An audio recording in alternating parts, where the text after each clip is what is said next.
Hi, this is Steve Rigolosi, and tonight on Forgotten Mysteries, I have for you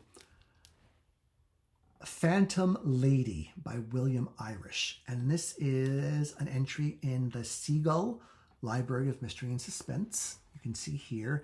And this was a series of reprints done by Norton in the 60s and 70s. If you ever find copies of these books anywhere, buy them. There is not a clunker in the lot. Every one that I've read has been terrific. The editor really knew how to go into the past and find great works to bring to a new generation of readers. And that is certainly the case with Phantom Lady. So the first interesting fact to share with you is that William Irish was one of the pseudonyms of Cornell Woolrich, who is very well known for his noir fiction. Maybe his best known books are The Bride Wore Black and Rendezvous in Black. And they both share certain similarities that show up in Phantom Lady as well. One of those characteristics is a race against time, where from the first page of the novel, you have a sense of the clock ticking down to a point, or walls closing in slowly but surely on someone, to a point that's almost preordained. And the story really becomes about, will the characters be able to take action and find information to prevent what feels like an inevitable outcome? And I won't tell you if that happens here because that's part of the fun of reading the book. But it does set you up right from the beginning on a suspenseful note of saying, of understanding that this is going to be a race against time. In fact, the chapter numbers and titles point to that right from the beginning. Chapter 1's title is The 150th Day Before the Execution. So already you know someone has been sentenced to death and we're counting down days till he gets zapped by the electric chair. And then subsequent chapters are 120 days before the execution, 90 days before the execution. So the chapter titles are always reminding you about the passage of time as the investigation is taking place, and that at some point time will run out. So a little bit about the plot. A very Cornell Woolrichian plot. It starts out with our hero, Scott Henderson. He's unhappily married to a woman who is not very nice, Marcella. He doesn't love her, she doesn't love him. He wants a divorce, she will not divorce him, just because she kind of wants to torture him and twist the knife a little bit. In the meantime, he has found another woman, has a girlfriend he loves, he wants to marry her. And, just the level of frustration with his wife refusing to divorce him is rising. So one night after a blowout in their apartment, Scott storms out, walks a couple blocks, the setting is New York City, stops in at a local bar to have a couple of drinks, and starts chatting with a woman who's sitting next to him. And her main characteristic, and you will see this throughout the book, it's very important, is that she is wearing a hat that is shaped like and the color of a pumpkin with a long single feather sticking straight out of the top. So, I think it takes a special person to pull off a look like that, outside the pages of Vogue. But this woman does it. She's dark and mysterious. And Scott says to her, I've got reservations at a nice restaurant. I've got 2 tickets to the theater. Do you want to come with? And the woman says, you know what? I would like that. I like the idea of us not knowing each other, not knowing each other's names, not having to talk about our lives or our pasts or, put on a front because we know we'll never see each other again. I think it'll be, an adventure and a lark. We can write write in our diaries or journals about this at some point. And so Scott is just so pissed off with his wife. He just wants to, keep his mind off it, that he and the phantom lady with the pumpkin hat, they go to a restaurant, they have dinner, they go to the theater. After the theater, he drops her back off at the bar, and then he goes home. And when he gets home, the police are waiting for him because his wife, Marcella, has been found in bed with one of his ties tightly wrapped around her neck. And, she is dead as a doornail. And of course, Scott, being the spouse, and neighbors having heard the arguments, over the previous months, he is the immediate, instant suspect. But the lead investigator, Burgess, is a fair man. He's a fair policeman. And so what he doesn't want, he knows that if Scott is convicted, he's going to get the death penalty.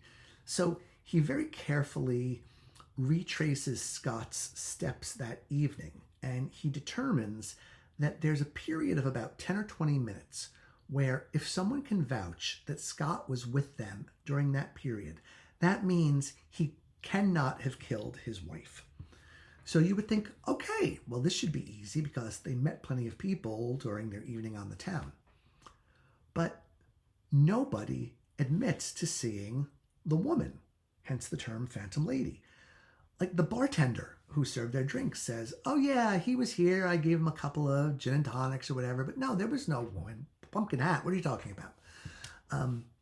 There was a member of the orchestra at the play they went to who was making eyes with Pumpkin Hat Woman the whole time, flirting with her, and they find him, and he says, "Yeah, I don't know what you're talking about. I didn't see any woman with a pumpkin-shaped hat that night.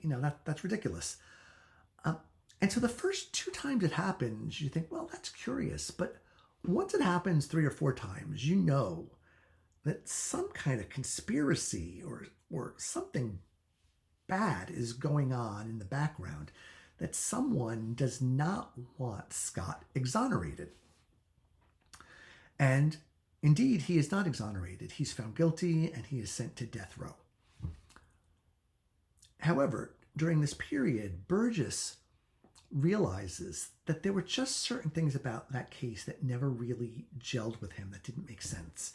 And he becomes convinced that Scott was indeed innocent. And he enlists the help of 2 of the people in Scott's life. One, a good friend of his, John Lombard, and the other, his girlfriend, a young woman named Carol Richmond. And between them, they turn New York City upside down, trying to find witnesses who can vouch for Scott during this period of time. And they have no luck whatsoever. And when they do have luck, when they do find people who have crossed the path of Scott and Pumpkin Lady, Phantom Lady, those people might just sort of let a little bit of information slip, or they have a certain amount of fear in their voice or their eyes, and the investigators know that something isn't quite kosher. And then, this being a mystery novel, those people start dropping like flies.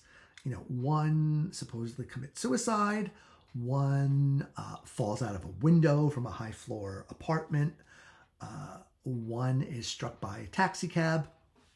So clearly someone does not want Scott to be proven innocent after all this time. And so the book really becomes this race against time. Is this cast of characters going to be able to find the Phantom Lady who will be able to make everything bright in Scott's world again? And it comes right down to the wire. And like I said earlier, I'm not going to tell you what happens because that's the fun of reading this book. So I loved it.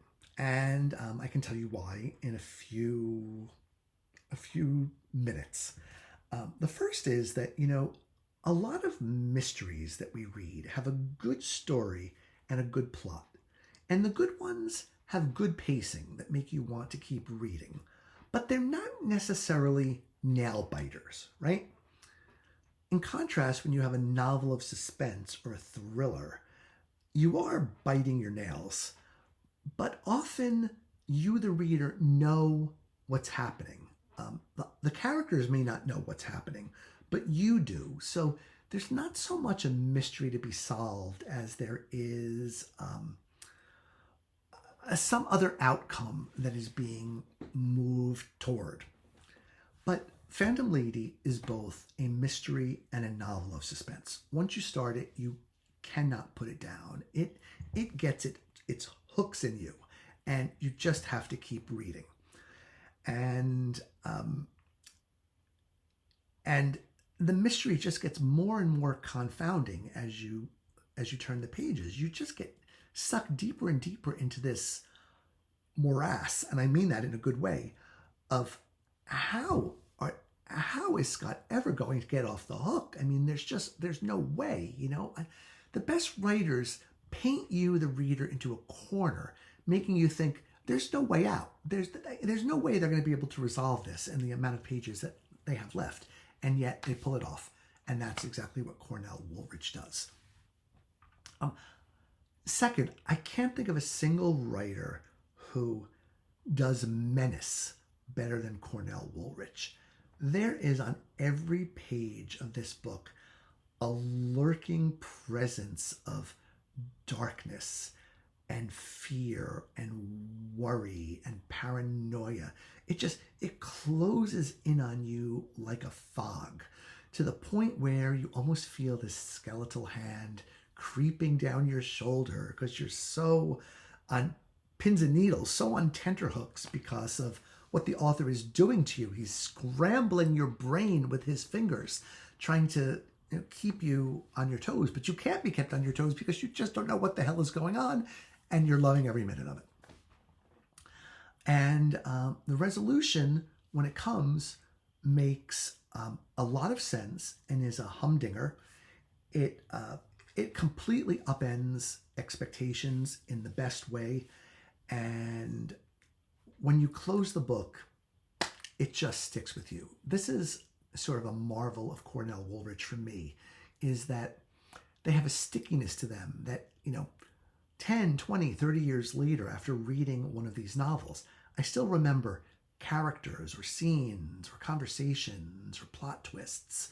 He was so brilliant with these things and so creative that you excuse me, you just sit there and marvel at his abilities. I mean, you can't teach this kind of stuff. It's an inborn talent, right? That kind of diabolical mind that can write an amazing mystery novel.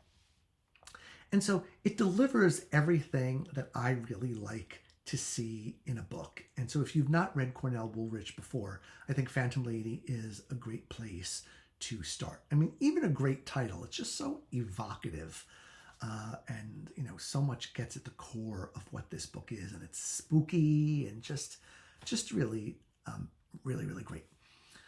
Now, all this said, I just want to point to a couple of maybe little things in here, or maybe not so little, that I think would be the subject of fair criticism. The first is, you must be able to handle purple prose. The prose is purple. It is, yes, almost to the point of being over the top sometimes, but like so many great writers, the author knows when to stop. He knows when to not push you over the edge into saying, okay, this is just too purple for words. But you do need to kind of expect that kind of writing, that sort of pot-boilery purple writing. The second is, there's a plot device that I think really isn't quite fair, which is that Scott doesn't really have good memory for what happened on the evening in question. And so his mind is almost sort of a blank. He doesn't remember a lot of the things that happened to him, and there's nothing that explains that. It's not that he was drunk or high or stoned or that he's suffering from some sort of trauma or whatever. It's just that his mind has kind of gone blank. And I had a hard time buying that, because I have to tell you, if I was innocent and on death row, I would be spending every waking moment trying to think about points from that evening that could help me escape the electric chair. So his lack of memory is used to further the plot, but it's really not all that fair, I think. But it's Cornell Woolrich, and his books aren't known for their great realism, right? So you just say, I accept it because it's the price of reading a great novel. There's another thing too, and this bugged me from very early in the book, that when Scott gets home, the police are waiting for him, basically ready to arrest him. But there's no indication at all of how the police found out about the murder. They didn't receive an anonymous phone call. It's not like the apartment door was left swinging open and some nosy neighbor stuck their head in and found the woman strangled in her own bed. They're in that apartment for no reason that is stated on the page.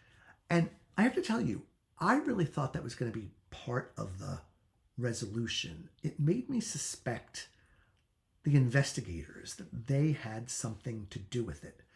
And so, even though that was so unresolved for me,